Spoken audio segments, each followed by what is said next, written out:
Hello students, welcome back to my channel English explainer. ये video part 5 है William Shakespeare के MCQs का। और इससे पहले के पार्ट अगर आपने नहीं देखे हैं तो डिस्क्रिप्शन में दिए गए लिंक को आप क्लिक करके वो पार्ट्स देख सकते हैं। चलिए वीडियो स्टार्ट करते हैं। First question, Shakespeare dedicated his poems Venus and Adonis and the rape of Lucrece along with his 126 sonnets to. तो शेक्सपियर ने अपनी 126 sonnets with Venus and Adonis and rape of Lucrece किसको dedicate की है? So right option is C, earl of Southampton. Total sonnets जो है William Shakespeare की वो 154 है और पब्लिशर है थॉमस थॉर्प। अब फर्स्ट 126 जो सॉनेट्स है वो उन्होंने दो लोगों को ऐसा माना जाता है कि डेडिकेट की है। First is mister WH। तो उन्होंने सॉनेट्स के नीचे मिस्टर WH लिखा हुआ था, तो या तो वो विलियम हर्बर्ट यानी कि अर्ल ऑफ पेम्ब्रोक है या फिर वो हेनरी रियोसेली अर्ल ऑफ साउथहैम्पटन है। बाकी 126 से 152 जो सॉनेट्स हैं वो डार्क लेडी, जिसको आइडेंटिफाई किया जाता है एज मैरी फिटन, उनको डेडिकेट की है। इसके अलावा लास्ट की 2 सॉनेट्स जो हैं दैट इज़ 153 एंड 154 वो लिटिल लव गॉड क्यूपिड के लिए हैं। अब मेन थीम जो उनकी सोनेट में हमें देखने को मिलती है वो है लव, और सोनेट का जो स्ट्रक्चर है वो है 3 क्वार्टरेंस एंड 1 राइमिंग कपलेट।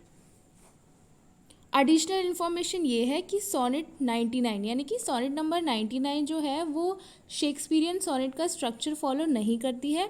उसमें 15 लाइन्स हैं। उसी तरीके से सोनेट 126 में 12 लाइन्स हैं और sonnet 145 is written in iambic tetrameter, जबकि शेक्सपियरियन जो सोनेट्स होती हैं वो आयम्बिक पेंटामीटर फॉलो करती हैं। तो ये 3 जो है वो एक्सेप्शन है। इसके अलावा 2 पॉइंट्स और हैं जो बहुत इंपॉर्टेंट है एग्जाम पॉइंट ऑफ व्यू से। There are 6 additional sonnets that Shakespeare wrote। तो इनके अलावा जो सोनेट 154 है, इनके अलावा शेक्सपियर ने 6 एडिशनल सॉनेट्स और लिखी हैं जो उनके प्लेज में हमें देखने को मिलती है। यहाँ पर मैंने प्लेज के नाम भी दे दिए हैं, जैसे कि Romeo and Juliet, Henry the fifth and love's labour's lost. और एक पार्शियल सॉनेट आपको देखने को मिलेगी शेक्सपियर की हिस्ट्री में, that is Edward the third. चलिए सेकेंड क्वेश्चन पे, how came he dead I will not be juggled with. To hell allegiance vows to the blackest devil is a speech in Hamlet spoken by. तो ये जो speech है Hamlet में, इसको किसने बोला है? The right option is B, that is Laertes. और लेआर्टिस ने ये कब बोला है? कि जब उसको पता चल जाता है कि उसके फादर पोलोनियस की डेथ हो गई है, उनका मर्डर हुआ है, तब वो क्लॉडियस से पूछता है कि कैसे उसके फादर की डेथ हुई। और वो इस मोमेंट पे, इस स्पीच के थ्रू हमें पता चलता है he is very very angry और वो अब रिवेंज लेना चाहता है। Third question, if music be the food of love play on give me excess of it, which play of Shakespeare opens with this line. तो क्वेश्चन की last line में लिखा है कि which play of Shakespeare opens, यानी कि जो play है वो इसी लाइन से शुरू होता है। तो कौन सा है वो play? Option A 12th night. लेकिन who is the speaker? The speaker here is Duke of Orsino, जो ये लाइन बोलता है। चलिए next, in Shakespeare's tragedies character is not destiny but there is character and destiny. तो ये काफ़ी famous remark है जो शेक्सपियर की ट्रेजेडी के बारे में बोला गया है। And the speaker here is option A निकोल। Next question, the time is out of joint O cursed spirit that ever I was born to set it right. तो ये जो 2 लाइन्स की स्पीच है इसको किसने बोला है? तो speaker here is option A Hamlet. और हैमलेट ऐसा कब बोलता है? जब हैमलेट अपने फादर के गोस्ट से मिलता है, जिसके थ्रू उसे पता चलता है कि उसके फादर का मर्डर उसके अंकल यानी कि क्लॉडियस ने किया हुआ है। तो वो ये लाइन कहता है कि now I was born to set it right, मतलब now I have to take revenge for my father's murder. Question number 6, the lunatic, the lover and the poet are of imagination all compact. These words of Shakespeare are taken from.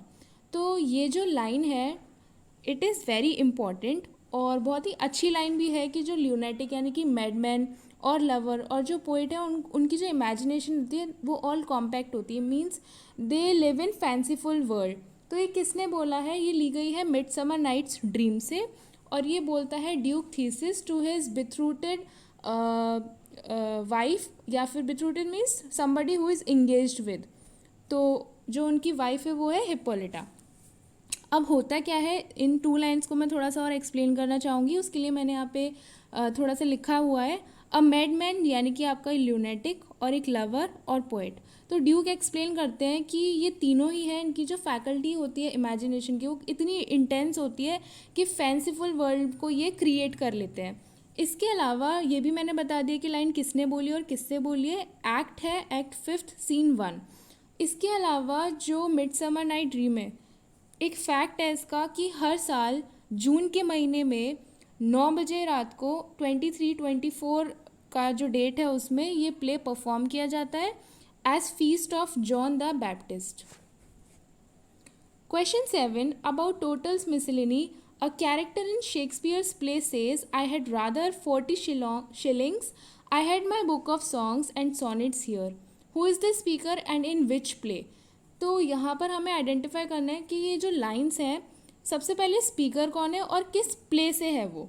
तो option A is right, slender जो है वो speaker है और play आपका है मेरी wives of Windsor.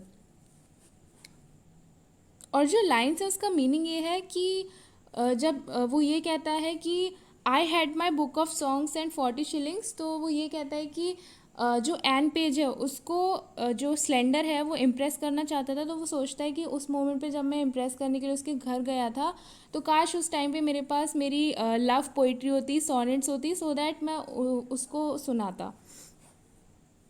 Question 8 Hamlet's dilemma in Act 3 Scene 1 to be or not to be means।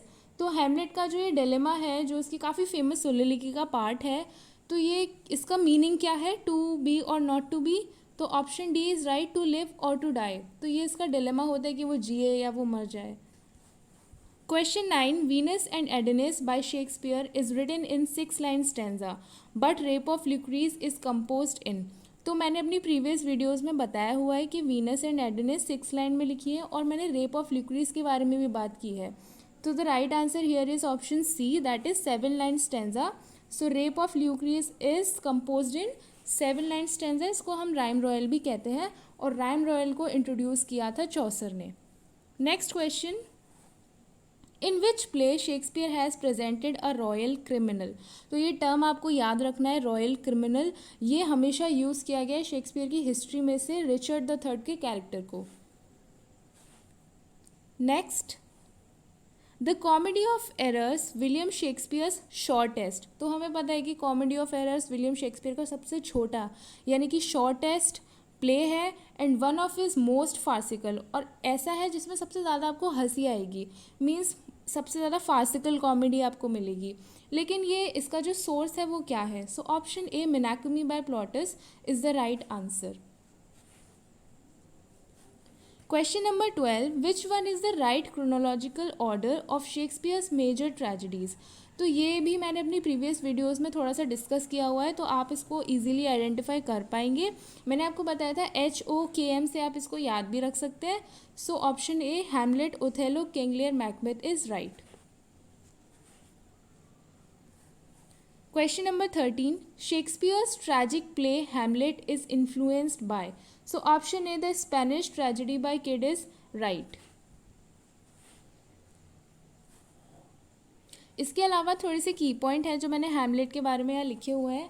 Hamlet जो है वो शेक्सपियर की एक ऐसी डिवाइस को कंटेन करता है that is a play with in a play. तो हैमलेट में हमें पता है कि एक प्ले अंदर ही होता है प्ले के, ठीक है, जिसका नाम होता है the murder of गोंजागो।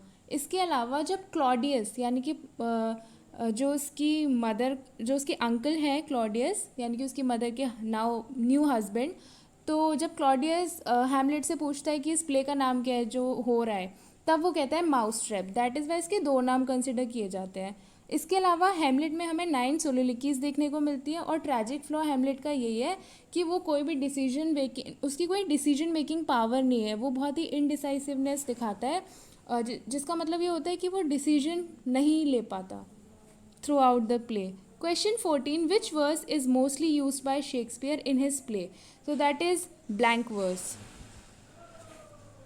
Option B. Now question number 15 Shakespeare's sonnets are in the form.